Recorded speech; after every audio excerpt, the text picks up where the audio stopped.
It started like any other day on the set of a Hollywood film, cameras rolling, actors in position, crew members focused on their tasks. But in a matter of seconds, everything changed. A shot rang out. A woman collapsed. Panic spread through the small group gathered around the scene, their faces shifting from concentration to confusion, then to absolute horror. At first, some thought it was part of the script, a mere accident of timing. But as the weight of the moment settled in, it became clear this was no rehearsed stunt. Something had gone terribly, irreversibly wrong. What was meant to be just another day of filming for the Western movie Rust had turned into a crime scene. The legendary actor Alec Baldwin, a man who had spent decades in front of the camera, now found himself at the center of a real-life tragedy, one that would spark a firestorm of questions, controversy, and legal battles that remain unresolved to this day. The victim? Cinematographer Halyna Hutchins, a rising star in the film industry, known for her passion, talent, and an unrelenting drive to bring stories to life. As medics rushed to her side, desperate to save her, the weight of the situation settled onto every person on that set. How could a prop gun, something meant to be harmless, end a life in an instant? And perhaps the most chilling question of all, who was responsible? Law enforcement arrived quickly, their radios crackling with updates as they attempted to make sense of what had just happened. But the deeper they looked, the stranger the case became. A mix of confusion, conflicting statements, and an eerie sense that something wasn't quite right left even the most seasoned detectives at a loss for words. This wasn't a simple accident, at least not in the traditional sense. It was a puzzle, filled with missing pieces, blurred lines between negligence and intent, and an industry grappling with one of its worst on-set tragedies. As details began to emerge, one thing became certain: this was a case that would change Hollywood forever. But before we dive deeper into the controversy, the legal battles, and the shocking discoveries that followed, let's go back to the beginning, to the moment everything unraveled. Because sometimes the truth isn't just stranger than fiction, it's far more disturbing. Alec Baldwin was no stranger to the spotlight. For decades, he had been a fixture in Hollywood, known for his commanding presence, sharp wit, and a career that spanned everything from dramatic roles to unforgettable comedic performances. But outside of the film sets and red carpets, Baldwin was also a man constantly surrounded by controversy. His temper, his public feuds, and his often unfiltered comments had made headlines more times than he could count. Yet nothing, absolutely nothing, could have prepared him for this.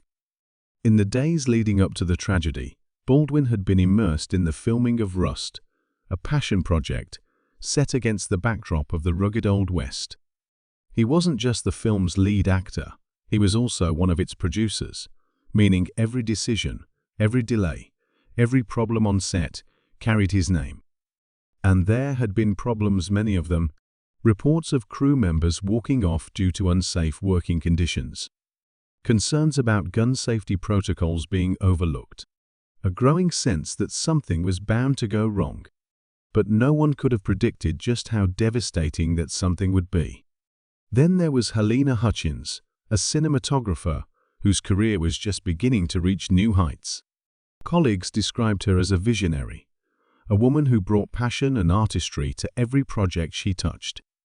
She had a way of capturing light, of framing a shot so perfectly that it told a story all on its own.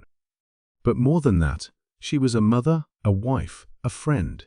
She wasn't just another name in the industry, she was someone deeply loved. And now she was gone.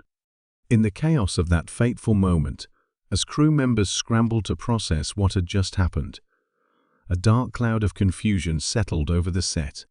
Who loaded the gun? Why was there a live round anywhere near the production? And how had such a catastrophic mistake slipped through the cracks?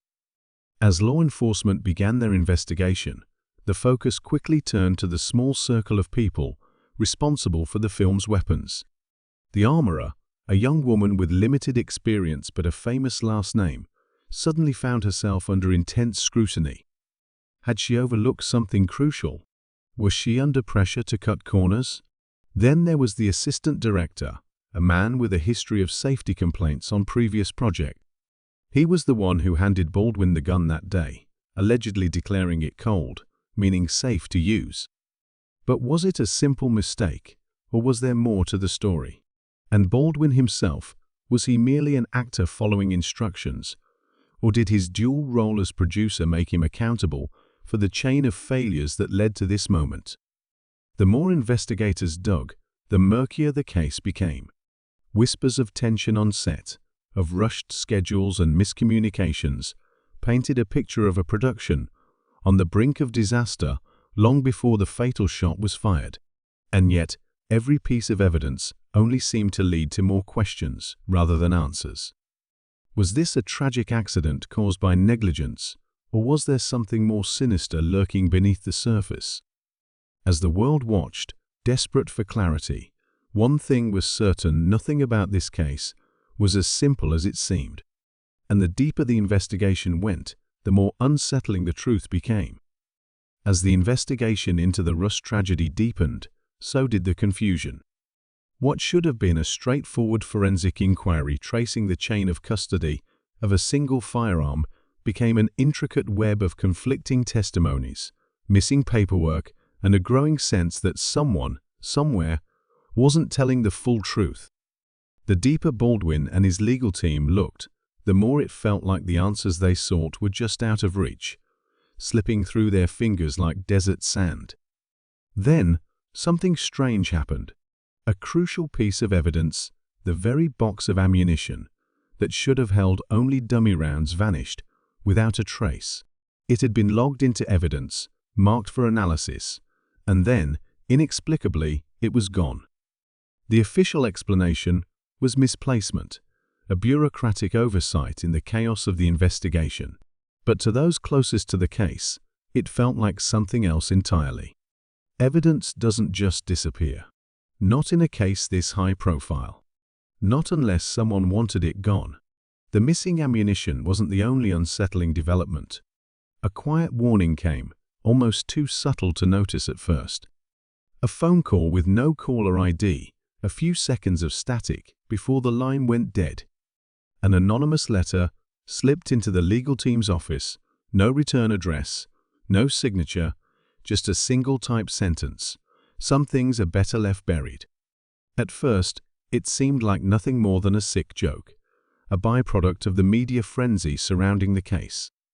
But then, one of the key witnesses, a crew member who had initially been outspoken about unsafe conditions on set, suddenly changed his story. His once detailed account of rushed safety protocols and ignored complaints became vague, uncertain. "I don't remember," he now said, avoiding eye contact, his voice strangely cautious. When pressed for more details, he simply shrugged. "Maybe I got it wrong." It was as if a switch had flipped overnight. Had he been threatened? Paid off? Or had he simply lost the nerve to stand by his original statement? Then there was the armorer, Hannah Gutierrez-Reed, the young woman who had been responsible for weapons safety on set. She was the one who should have double-checked every round, ensuring nothing lethal ever made it into a prop gun. She had initially insisted that she had done everything by the book, that she had no idea how live ammunition ended up on set. But as the pressure mounted, her story began to shift. She hinted at feeling overwhelmed, at corners being cut by those above her, at a film set where safety had become secondary to keeping production on schedule. But there was something else, something unspoken in her hesitation. Had she made a critical mistake, or was she afraid of revealing something far bigger? As Baldwin fought to clear his name, another shadow from the past surfaced, one that made the entire situation even more unsettling. It turned out that this wasn't the first time a gun had gone off unexpectedly on a set involving some of the same crew members. There had been a previous film, a lesser-known production, where safety concerns had been brushed aside. A minor incident that, at the time, had been dismissed as a harmless misfire. But now, in the wake of Rust, it felt less like an isolated mistake and more like an eerie warning that had gone unheeded. The pieces weren't adding up. The more Baldwin pushed for answers, the more resistance he met. The missing evidence, the silenced witness, the strange warnings. It all pointed to one disturbing possibility. This wasn't just about a tragic accident. Someone, somewhere, knew more than they were letting on. And if that was true, then the real question wasn't just what had happened on that set. It was why, and who was willing to do whatever it took to keep the truth buried. Just as Baldwin was beginning to grasp the weight of the forces working against him, something unexpected happened. Someone else received a warning.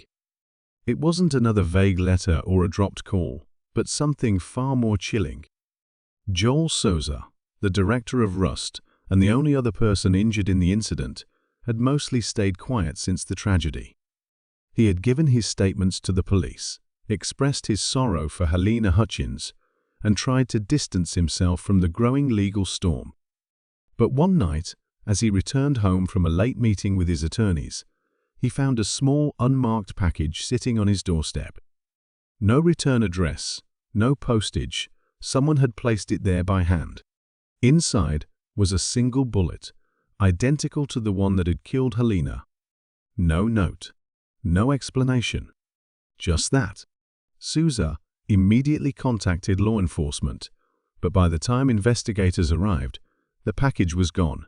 He swore it had been there just moments before, but now there was no trace of it. The implications were terrifying. Either someone had been watching him closely enough to retrieve the evidence before police could see it, or worse, someone inside the investigation was making sure the message disappeared. Either way, the meaning was clear. Stay silent.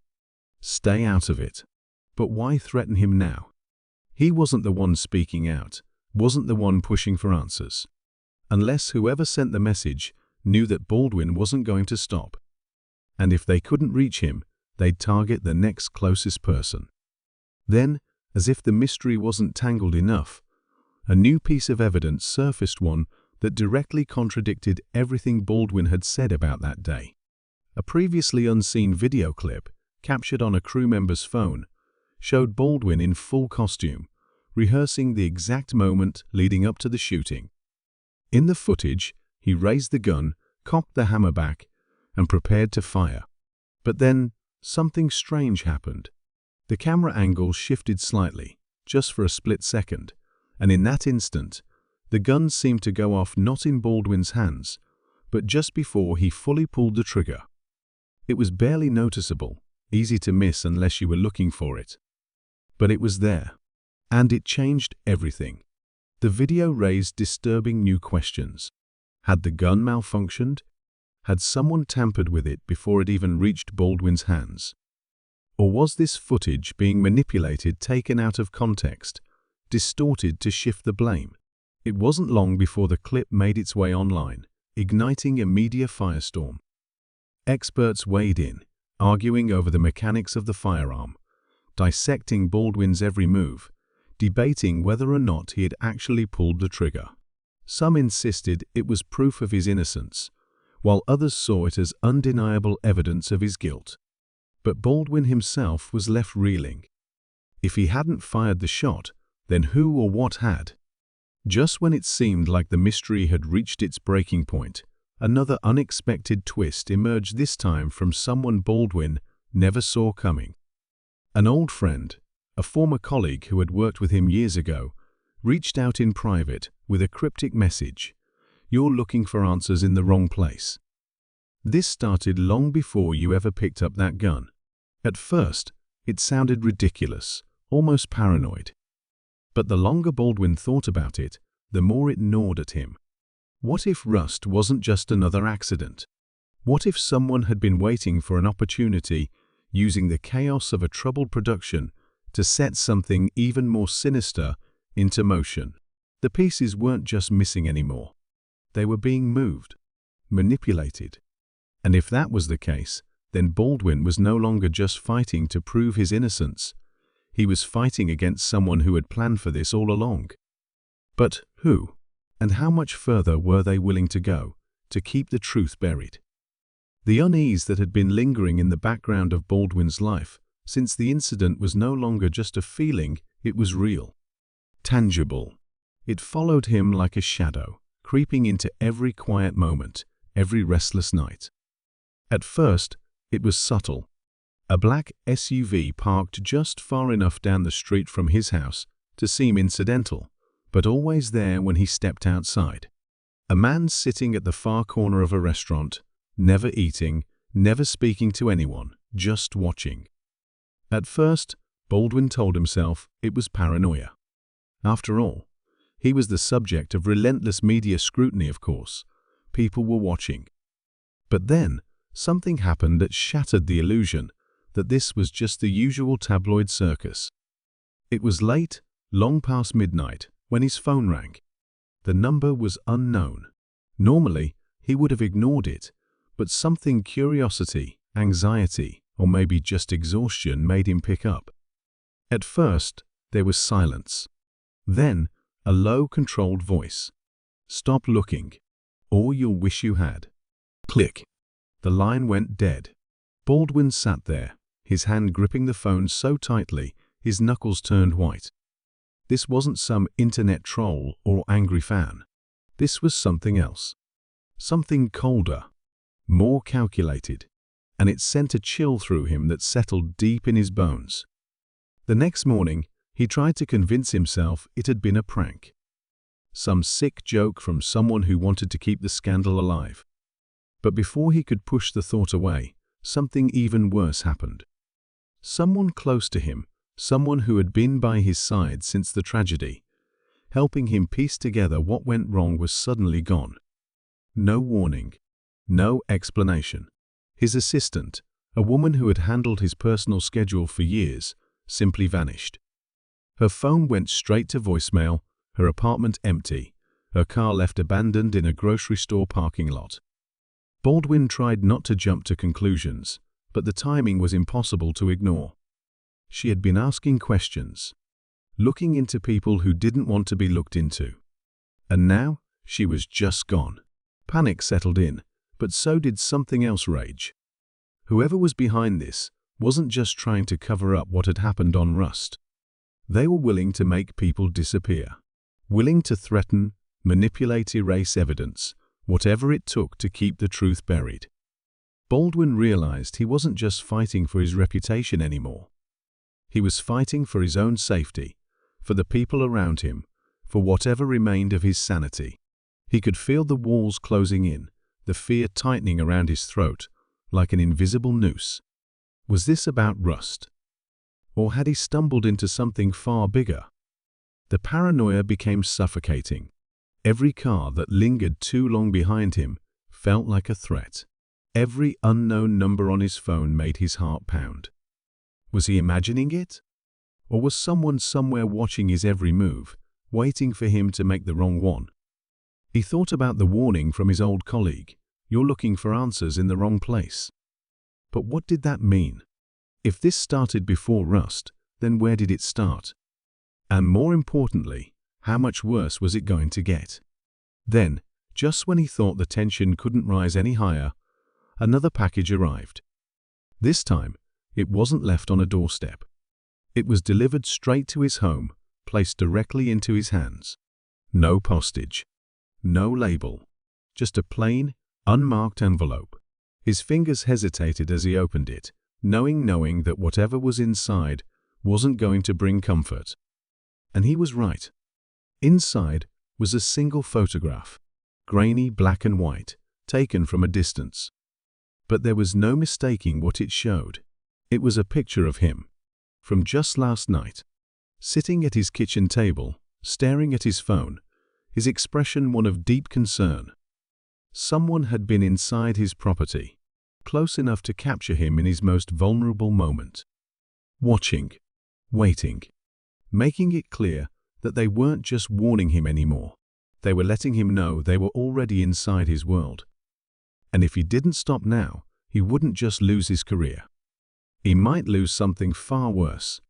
Baldwin stared at the grainy photograph in his hands, his pulse pounding in his ears. Whoever had sent this had been close, too close. It wasn't just a threat, it was a declaration. I see you. I control this now. He wanted to believe it was just another attempt to scare him into silence, but deep down he knew better. This was different, more personal. The problem was, he had no idea who was behind it. And then, just when it seemed like the paranoia was consuming him, a new message arrived, this time from someone he thought he could trust. A private investigator, one of the few people Baldwin had hired to look into the inconsistencies in the case, called him in the middle of the night. His voice was sharp, urgent. Meet me now. Alone. Baldwin hesitated. Every instinct told him this was a mistake, but something about the way the investigator spoke, the quiet edge in his voice, made him listen. They met in an empty parking garage downtown, the investigator waiting in the shadows, like he was afraid of being seen. He wasn't the type to scare easily, but tonight he looked rattled. He shoved a folder into Baldwin's hands. You've been looking at this all wrong. Inside the folder were records, emails, text logs, financial documents. At first glance, nothing made sense. It was a mess of numbers and names, conversations that seemed unrelated to Rust. But then, one name stood out. A producer, one of the financiers of Rust, someone Baldwin had barely interacted with. A shadow in the background of the production. The investigator's voice was grim. This wasn't an accident.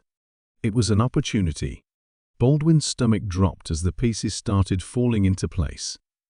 Rust had been troubled from the start: budget cuts, safety concerns, rushed schedules. But what if those problems weren't just the result of negligence? What if they were intentional? According to the records, this producer had been quietly moving money, siphoning funds, making deals that didn't add up. But the most chilling discovery wasn't financial. It was a series of emails, months before the shooting, discussing ways to handle unexpected liabilities on set. One phrase stood out, bolded, in a single message: a tragic accident would be the best-case scenario. Baldwin felt his breath catch in his throat. Someone had been planning for disaster, maybe not in the exact way it happened, but enough to suggest that Rust had been a perfect storm waiting to be unleashed. Then the investigator hesitated, his eyes darting around as if someone was watching. I shouldn't even be here. They know I found this. Before Baldwin could press him for more, the man shoved something else into his hand, a flash drive. This is the only copy. If I go missing, you'll know why. And with that, he was gone, disappearing into the night before Baldwin could stop him. Baldwin sat there, gripping the flash drive, his mind racing. This wasn't just about a gun, a prop gone wrong. This wasn't even about Rust anymore. It was about something much bigger, something that had been in motion long before he ever set foot on that set. And now, he had proof that someone had been pulling the strings from the very beginning. But if that was true, then the real question wasn't just who was responsible. It was how far they were willing to go to keep it buried. Baldwin sat alone in his car, the flash drive burning in his hand like a live wire. His mind was a storm of anger, fear, and the sickening realization that everything he thought he knew was a lie.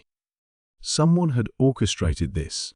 Someone had ensured that the chaos on Rust would reach its breaking point. And now, he was holding proof that people with power had been manipulating the situation from the very beginning. But knowing the truth and exposing it were two entirely different things. And that was the part that terrified him. He had already seen what happened to those who got too close. His assistant had vanished.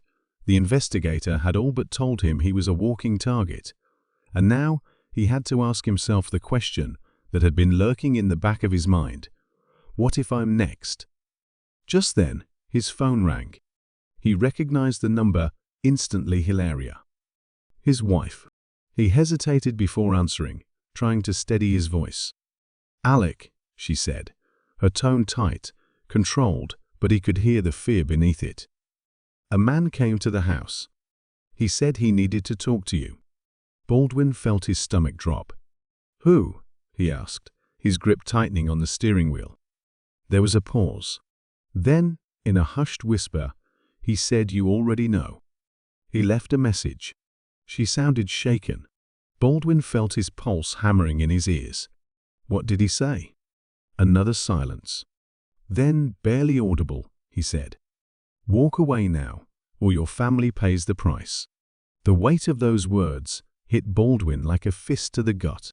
He had been prepared for threats, for intimidation, for people trying to bury the truth, but this was different. This was personal. This wasn't just about him anymore. It was about his wife, his children, the people he loved. And suddenly, the fight he had been waging felt like a noose tightening around his entire life. If he pushed forward, if he exposed what he had learned, it wouldn't just be his career or reputation on the line. It would be his family's safety. He drove home in silence, his mind a battlefield of impossible choices. When he arrived, Hilaria was waiting for him in the dim light of the living room, her arms crossed tightly over her chest. "Alec," she said, her voice low, trembling with restrained panic. "What is happening?" He didn't know how to answer her. He wanted to tell her everything, but how could he? How could he explain that the accident on Rust might not have been an accident at all? That he had evidence tying powerful, dangerous people to a crime far more calculated than anyone realized? That their lives had now become collateral in a game they never even knew they were playing? Then came the moment that shattered him. "I need you to stop," she said. "Whatever you're looking for, whatever you think you found, it's not worth this." He met her eyes, searching for some reassurance, some sign that they could fight this together. But all he saw was fear. And that fear wasn't just for herself, it was for him, for their children, for everything they had built together. And in that moment, Baldwin realized the truth he had been trying to ignore. If he kept going, if he kept pulling at the threads of this mystery, there would be no going back. And then the ultimatum came. The phone buzzed again, this time with a text. No number, just a single message: "You have 24 hours to disappear. Drop it, or we drop you." He swallowed hard, the weight of the choice pressing down on him like a crushing force. Did he keep fighting, risking everything, his career, his family, his very life, to expose the truth? Or did he walk away, live with the knowledge that the real criminals would go free, and spend the rest of his life knowing he had chosen survival over justice? He looked down at the flash drive in his hands, knowing that whatever decision he made, it would define the rest of his life. And the worst part? He wasn't sure if there was a right choice anymore. Baldwin sat in his car, gripping the flash drive like it was his last lifeline. The weight of his decision had nearly broken him. Walking away had been the safest choice, the rational choice, but something inside him refused to let go. The pieces were all there, scattered like a puzzle he hadn't been able to see clearly until now. The staged chaos on Rust, the missing money, the cryptic warnings. It was never just about a tragic accident. Someone had planned for this, anticipated it, even needed it to happen. But the final question still gnawed at him: why? Then, the answer came to him in the most unexpected way. A name. One he had overlooked in all the confusion. Not the producer, not some nameless shadow pulling strings from behind the scenes. It was someone closer. Someone who had been there from the beginning, shaping the narrative, steering the storm exactly where they needed it to go. And as soon as Baldwin made the connection, the last piece of the puzzle snapped into place. He drove without thinking, his pulse a drum beat in his ears. He knew where to go now. The meeting had been arranged in secret, a neutral location, a quiet private club that promised discretion. But Baldwin knew better. There was no neutral ground anymore. This was the moment everything would either come together or spiral completely out of his control. He stepped inside, his eyes scanning the dimly lit room. And then, there they were, waiting for him. A face he had trusted. A voice that had guided him through the chaos, always offering reassurance, always playing the part of the ally, the producer, the one whose name had been buried in financial records, whose involvement had always seemed distant, unimportant. But now, Baldwin saw the truth. This wasn't negligence. This was by design. He took a slow, measured breath before stepping forward, his voice steady but razor-sharp. "You knew." The words hung between them like a blade. The producer didn't flinch, didn't even pretend to be surprised. Instead, they sighed, tilting their heads slightly. "Alec, I was hoping you'd listen to reason." There it was. The confirmation he had been dreading. He felt his hands clench into fists. "You let this happen," he said, his voice lower now, laced with something between rage and disbelief. "You needed this to happen."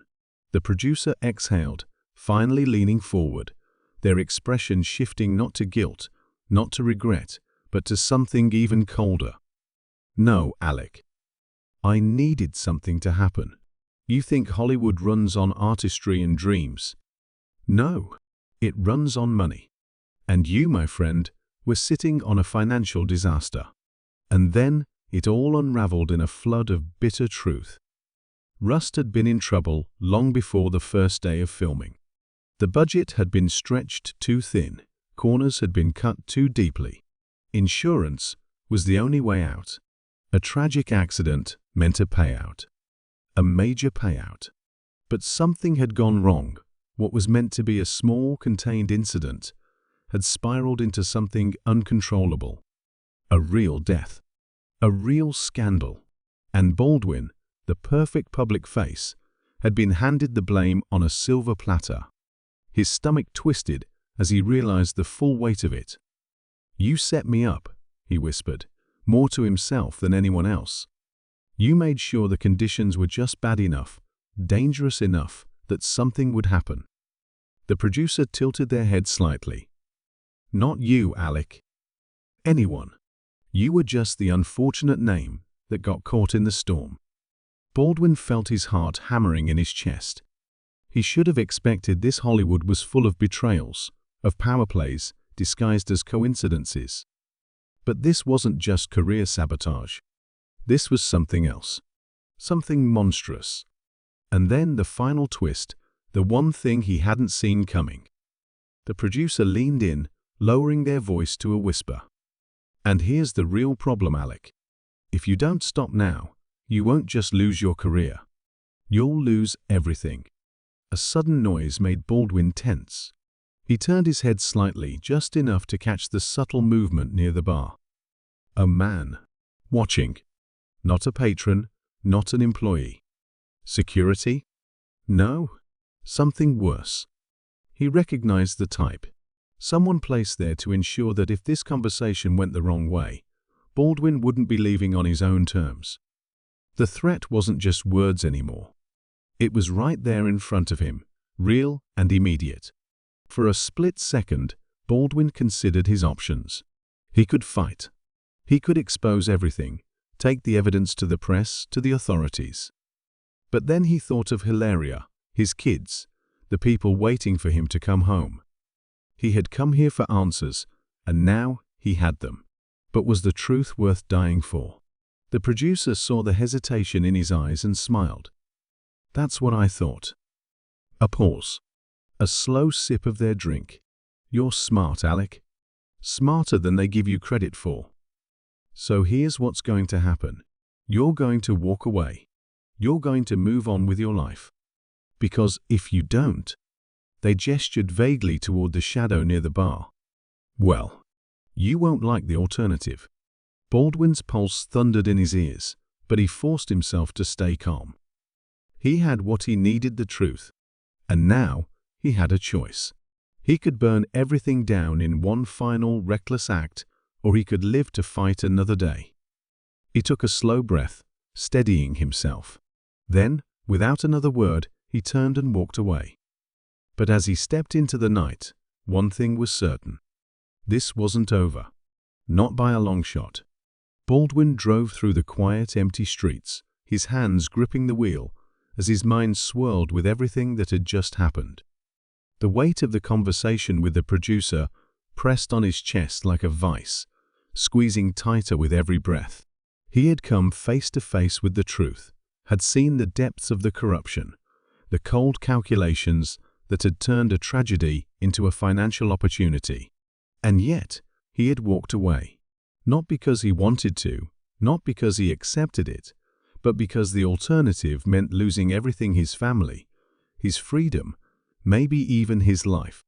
The realization sat heavy in his gut, twisting and turning like a sickness that had no cure. He had always thought that truth was the most powerful thing a person could have. But now, for the first time in his life, he wasn't sure if truth even mattered when the people in power could rewrite it however they pleased. When he pulled into his driveway, the house was dark, silent, except for the distant hum of the city beyond the hills. He sat there for a moment, staring at his reflection in the rearview mirror, searching for the man he used to be. He wasn't sure he recognized him anymore. The fight had drained something from him, left behind an emptiness he didn't know how to fill. As he stepped inside, Hilaria was waiting for him, her arms crossed, her expression unreadable. She didn't ask where he had been, didn't push for details. She just looked at him, really looked at him, and for a long moment, neither of them spoke. Then finally, she said in a quiet voice, "Is it over?" He wanted to say yes. He wanted to tell her that they were safe, that the worst had passed, that life could go back to normal. But the truth clung to him, heavy and unshakable. "I don't know," he admitted. And that was the reality of it. The story wasn't neatly wrapped up, the villains weren't behind bars, and justice wasn't served. The people who orchestrated this still walked free, their power untouched, their secrets protected. Exposing them now would be a death sentence, not just for him, but for anyone close to him.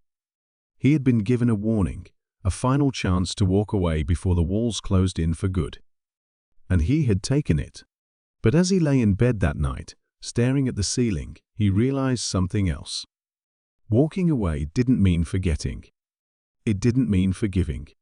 The producer thought they had won, that they had silenced him, that he had surrendered. But they were wrong. He had learned something in all of this about the way power worked, about the strings that were pulled in the shadows, about the way the system protected itself at all costs.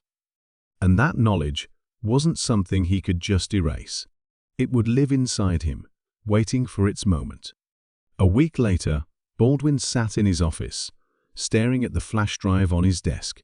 He had hidden it away, far from prying eyes, but he knew it wasn't enough. This evidence, this undeniable proof, was too dangerous to be held by just one person.